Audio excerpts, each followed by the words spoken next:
की गोपीचंद पडळकर हे तालुका आमच्या विकासापासून वंचित ठेवण्यासाठी आलेले आहे। या तालुक्यामध्ये त्यांना धुळीचं राजकारण करायचं आहे। ह्या तालुक्याची अस्मिता त्यांना संपवायची आहे। परंतु जतच्या निवडणुकीनं हे दाखवून दिलं की या तालुक्याची अस्मिता, या तालुक्यातल्या तळागाळात काम करणाऱ्या राबणाऱ्या कार्यकर्त्याला खऱ्या अर्थानं ताकद आणि शक्ती कोण देऊ शकतो तर तो आमदार गोपीचंद पडळकर देऊ शकतो। हे आतून आता स्पष्ट झालेलं आहे। आणि म्हणून गेल्या 50 वर्षाचा विकासाचा कालखंड शहराचा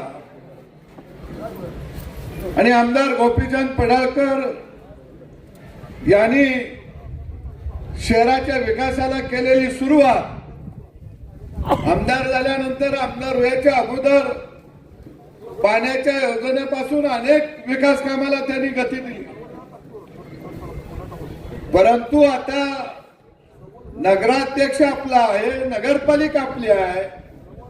मी तुम्हाला सांगतो, जे 50 वर्षामध्ये करू शकले नाही ते आमदार गोपीचंद पडळकर 1 वर्षामध्ये करणार आहे, 1 वर्षामध्ये।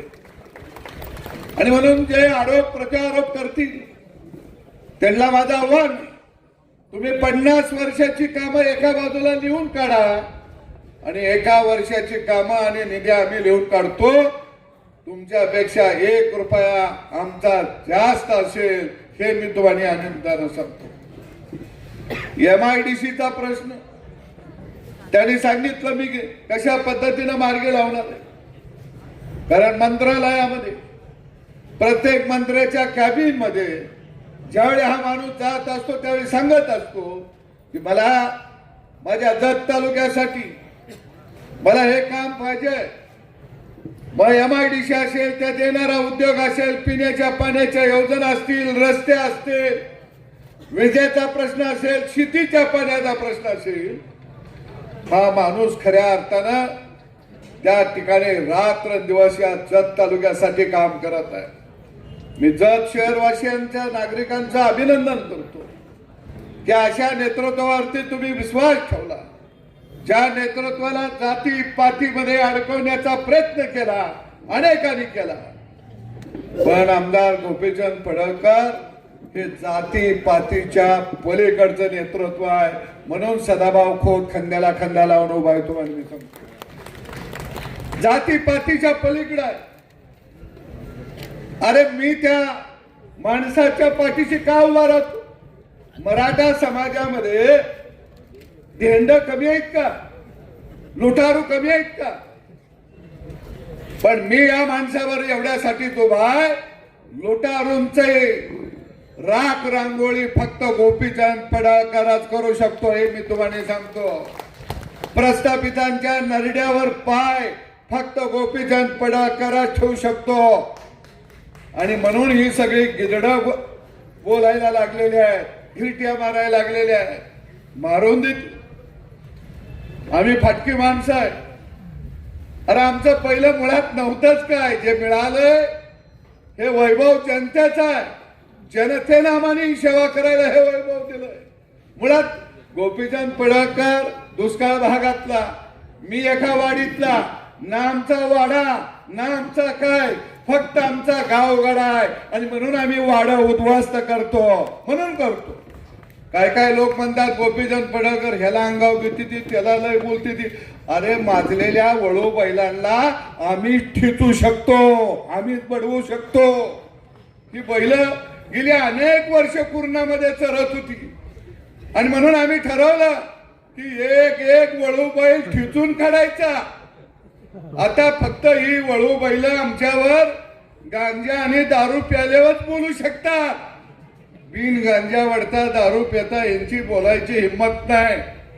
आणि म्हणून जिल्हा परिषद पंचायत समितीच्या निवडणुकीमध्ये तुम्ही या ठिकाणी जसा नगरपालिकेचा झेंडा उभा केला तसा तुम्ही जिल्हा परिषद आणि पंचायत समितीचा झेंडा उभा करा।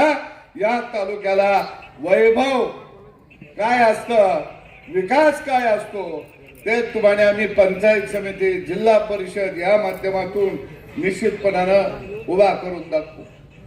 आणि म्हणून ही निवडणूक तुम्ही ज्या पद्धतीनं जिंकली आणि या महाराष्ट्राला एक संदेश दिला, या जिल्ह्यातल्या प्रस्थापितांना संदेश दिला, अरे आम्ही विस्थापित एक आहोत, प्रस्थापितांनो तुम्ही जर आमच्यावर चाल करून आला तर तुमची थडगी याच मातीमध्ये आम्ही बांधू शकतो. हे याद राखा. हे निश्चितपणाने या निवडणुकीनं तुम्ही दाखवून दिलं. मी काल परवा एक बातमी वाचली, आम्ही अलग अलग लढलो म्हणून आमचा पराभव झाला, आमचे वाळव्याचे नेते गराजले, आत्याबाईला मिशा असत्या तर पीळ मारला असता. या बोलण्याला काय अर्थ नाही, कारण विधानसभेला तुम्ही एकत्रित लढला. आता तुम्हाला वाटतं की अलग अलग लढल्यामुळे बिघडलं. अरे आता एकत्रित येऊन लढा तरी तुमचं बिघडणार. ते एवढं बिघडणार आहे की तुम्हाला दिवसा सुद्धा चांदण्या दिसायला लागतील. अरे बाबा, गेली अनेक वर्ष तुम्ही समाजाला फसवलं. अनेक वर्ष विकासापासून जर तालुका वंचित ठेवला. गेली अनेक वर्ष दुष्काळाचा कलंक तुम्ही घालवू शकला नाही. गेली अनेक वर्ष इथं उद्योगधंदे तुम्ही उभा करू शकला नाही. गेली अनेक वर्ष इथल्या तरुणाच्या हाताला काम तुम्ही देऊ शकला नाही. आणि म्हणून मी सगळ्या जनतेला सांगतो की आदरणीय देवाभाऊचा एक विश्वासू लाडका आमदार म्हणून, निधड्या छातीनं लढणार आमदार म्हणून जर कोण असेल तर त्याच्यामध्ये नंबर 1 ला नाव आहे आमदार गोपीचंद पडळकर यांचं. तुम्हाला सांगतो त्यामुळं निधी कमी पडणार. जिल्हा परिषद पंचायत समितीला ह्या गाड्यांना निवडून देऊ. हे कुठल्या बंद पडलेल्या बँकेतनं तरी पैसे आणणार आहेत का? हे विकासाला पैसे आणणार कुठून? ना केंद्रात सरकार ना राज्यात सरकार.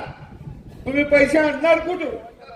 आणि म्हणून आम्ही ठरवलं, आमदार गोपीचंद पडळकर यांनी ठरवलं की 5 वर्षामध्ये हा जत तालुका मला विकास भूमुख तालुका उभा करायचा, इथल्या तरुणाला सन्मानानं उभा करायचा. ज्यावेळी पुढच्या निवडणुकीमध्ये आमदारकीला मी मत मागायला जाईल त्यावेळी ताट मानेनं या तालुक्यातल्या तरण्यावान शेतकऱ्याच्या पोरानं बोललं पाहिजे की आमदार गोपीचंद पडळकर जोपर्यंत चंद्र आणि सूर्य आहे तोपर्यंत तुम्ही तळपत राहावा. कारण तळ हातातल्या फोळाप्रमाणे इथल्या जनतेनं जपलं पाहिजे. अशा पद्धतीचं विकासात्मक काम या निवडणुकीमध्ये, येणाऱ्या निवडणुकीमध्ये तुम्ही करा. आणि अशा पद्धतीचं विकासात्मक काम आमदार गोपीचंद पडळकर केल्याशिवाय राहणार नाही. मी एक शब्द तुम्हाला देतो की मी विधानसभेच्या निवडणुकीमध्ये म्हटलं होतं तुमचं मत हे वाया गेलं. आमदार गोपीचंद पडळकरला मतदान दिल्यामुळे आमची मान खाली गेली. असं कधीही कृत्य आमदार गोपीचंद पडळकर या माणसाकडे होणार नाही. तुम्हाला सांगतो. ठीक आहे, विरोधक आरोप प्रत्यारोप करतात, त्यांना आम्ही पुरून उरतोय. त्यांनी नुसतं आरोप प्रत्यारोप करावं. आम्ही हत्यारं पाजळून ठेवली. कोणत्या हत्यार कवा काढायचं बाहेर आम्ही काढतो. अरे आम्ही राजकारणासाठी जन्माला आलो नाही, आम्ही सत्तेसाठी जन्माला आलो नाही, आम्ही सत्तेची तिजोरी लुटण्यासाठी जन्माला आलो नाही, आम्ही आमच्या लेकरा बाळांचा वैभव उभा करायसाठी जन्माला आलो नाही. अरे आम्ही जन्माला आलो या गावगाड्यातल्या माणसाच्या चेहऱ्यावरती हास्य फुलवण्यासाठी जन्माला आलोया. आणि ते काम खऱ्या अर्थानं निष्ठेनं आम्ही या ठिकाणी करतोय. निश्चितच जत आटपाडी दोन्ही ठिकाणी त्यांनी आकाराम दादा दोन्ही ठिकाणी विजय मिळवला. म्हणजे हे म्हणत होते तिकडं काय नाही म्हणून इकडं आलो या, तर यांना दाखवलं माहेरात बी माझा आहे आणि सासरमध्ये बी माझा आहे, तुम्ही चिंता करू नका. तू इकडं आहे. दोन्ही ठिकाणी जिंकल्या आटपाडी आणि जत. दोन्ही नगरपालिका जिंकून दाखवल्या. जिल्हा परिषदेला सुद्धा आटपाडी तालुका आणि जत तालुका नंबर 1 वरती असणार आहे, एवढं मी तुम्हाला सांगतो. फक्त पडळकर साहेब, आम्ही इस्लामपूर मध्ये काय झालं तुम्हाला माहिती आहे, त्याच्यावर मी बोलणार नाही. पण झेडपीला आम्ही व्यवस्थित आमचं आम्ही एवढं करायचं आहे तेवढं टार्गेट न कामाला लागतो. माझी एक तुम्हाला विनंती आहे, तुम्ही सगळं जत तालुक्याकडं जोडी घेऊन निघालाय, पण जिल्हा परिषदेला आमचं बी कुठंतरी वाईट जिल्ह्यामध्ये काहीतरी नाव राहून द्या दादा. म्हणजे दिलं तर अध्यक्षपद द्या असं मी म्हणतोय. आणि निश्चितपणानं मला एवढी खात्री आहे, जिल्हा परिषदेचा अध्यक्ष कोण असावा हे ठरवण्याचा मान यावेळी जत तालुक्यालाच मिळेल हे मी तुम्हाला सांगतो. कारण तुम्ही सगळे आत्मविश्वासाने मोठ्या ताकदीनं तुम्ही कामाला लागले. आणि सगळ्या जनतेला मी सांगतो, कामाच्या व्यापामध्ये दिवसभर राज्यातून फोन येत असतात, अनेक कार्यकर्त्यांचा फोन येत असतात, मतदारसंघातला फोन येत असतात. काही वेळेला फोन उचलायला इकडं तिकडं होतं. तुम्ही पीएनच्या बरोबर बोलत जावा. बऱ्याचशा जणांचं मी फोन उचलत असतो, मी त्यांना निरोप सांगत असतो. शेवटी दिवसभर काम आणि फोन ह्याला सुद्धा कुठेतरी लिमिटेशन आहे. फोन घेऊन घेऊन माझं 2 कान गेलं. त्यांना म्हणलं तुमचं कान तरी शाबूत ठेवा, नाहीतर कोणतरी हळूहळू कट रचल आणि काहीच कळायचं नाही आपल्याला.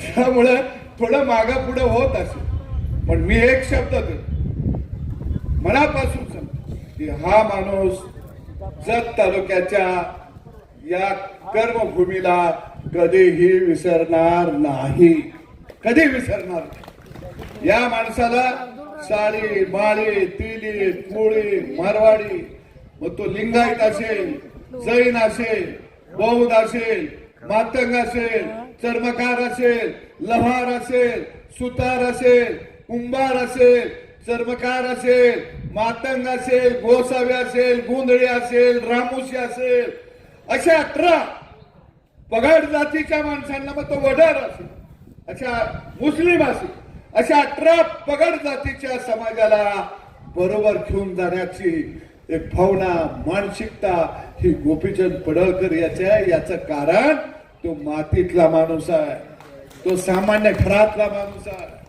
त्याचा बाप आमदार खासदार नव्हता, तो काय वाड्यात जन्माला आला नाही, तो धनदांडग्यांच्या घरात जन्माला आला नाही, तो प्रस्थापितांच्या घरात जन्माला आला नाही, तो लफंग्याच्या घरात जन्माला आला नाही. अरे तो जन्माला आला ज्या भागात पाखरांना सुद्धा प्याला पाणी मिळत नव्हतं, अशा दुष्काळी भागात सामान्य कुटुंबात जन्माला आलेलं हे शेतकऱ्याचं पोरगा. त्याला माहित आहे दारिद्र्य काय असतं, गावगाड्यातलं गरिबी काय असते, ते सगळं भोगलंय. आणि म्हणून तो गरिबाच्या बाजूने टाहो फोडतो.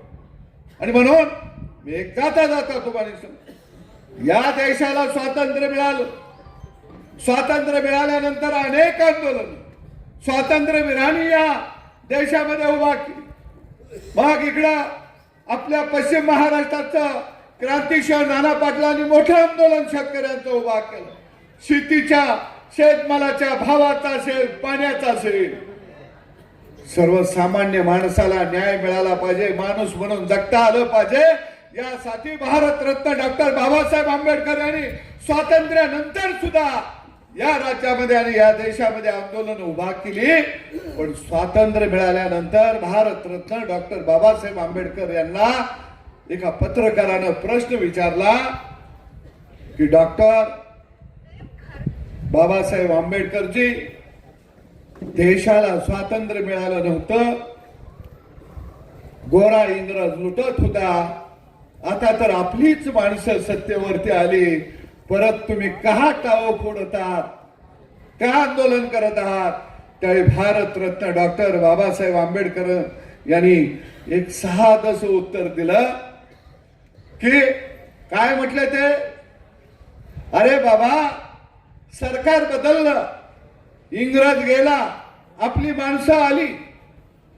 आता मलाही वाटत होतं, जसं तुम्हाला वाटतं की आपली माणसं म्हणजे सोन्याची माणसं. आता मला सोन्याच्या हातोड्यानं मला घडवलं जात आहे. पण फरक एक आहे, जरी हातोडा सोन्याचा असला, तो सोन्यावर मारला तर त्याचा आवाज येत नाही. हातोडा लोखंडाचा आहे, तोही सोन्यावर मारला तर आवाज येत नाही. पण तोच माझाच हातोडा लोखंडाचा माझ्याच लोखंडावर मारला की मात्र त्याचा आवाज येतो. अरे मला सोन्याच्या हातोड्यानं मारलं जात होतं, इंग्रज होता, माझा आवाज होता. मला वाटलं आता माझाच हातोडा तयार झालाय, त्यानंच मला घडवलं जाणार आहे, माझा आवाज येणार नाही. पण माझ्या हातोड्यानं सुद्धा आता आवाजच यायला लागलाय, म्हणून मी लढायला लागलेला आहे. आणि म्हणून खऱ्या अर्थानं तो वारसा जर आमचीच माणसं आमच्याच मतावरती निवडून गेलेली आमची घरदारं लुटत असतील, सामान्य माणसाला गुलाम बनवत असतील, सत्तेपासून लांब ठेवत असतील, अन्याय करत असतील, सगळी व्यवस्था लुटत असतील, मग बँका असतील, कारखाने असतील, सगळ्या लुटारूच्या वेशात येऊन ते लुटत असतील, तर मला यांच्या विरोधामध्ये लढावंच लागेल. हा बाणा गोपीचंद पडळकर यांनी घेतलेला आहे. मी तुम्हाला सांगतो, हा बाणा घेतलेला आहे. ही लढाई खऱ्या अर्थानं हा पोरगा लढत आहे. आणि म्हणून तुम्ही सगळे ताकदीनं या पोराच्या बरोबर तुम्ही राहावा. हे तुमचं लेकरू आहे, हे तुम्ही जपा. हे खऱ्या अर्थाने या तालुक्याचं भाग्य विधाता आहे. या तालुक्या खऱ्या अर्थानं एक सन्मानाने या राज्यामध्ये 5 वर्षामध्ये राज्यामध्ये हा तालुका आमदार गोपीचंद पडळकर हे उभा करू शकता. तुमच्या लक्षात येईल, अगदी पाणंद रस्त्यापासून ते गावातल्या रस्त्यापर्यंत, शिवारापासून ते शेतकऱ्याच्या गाय गुरांच्या गोट्यापर्यंत, अरे गाय गुरांच्या गोट्यापासून लेकरा बाळांच्या चेहऱ्यावर हास्य फुलवण्यापर्यंत फक्त एकमेव माणूस काम करू शकतो, त्याचं नाव आहे आमदार गोपीचंद पडळकर. आणि म्हणून विरोधकांना झोप लागत नाही. त्यांना वाटतं हे काम कसं करावं लागलं, हे कसं धावायला लागलं, याच्यामुळे आपलं राजकारण संपत चाललं, याच्यामुळे आपली व्यवस्था लुटीची बंद पडायला लागली. आणि म्हणून हे खऱ्या अर्थानं दंगा करत आहेत. ते करून देत, ते त्यांचं काम करतात. आपण विकासाचं काम करूया. Press the bell icon on the YouTube app and never miss another update.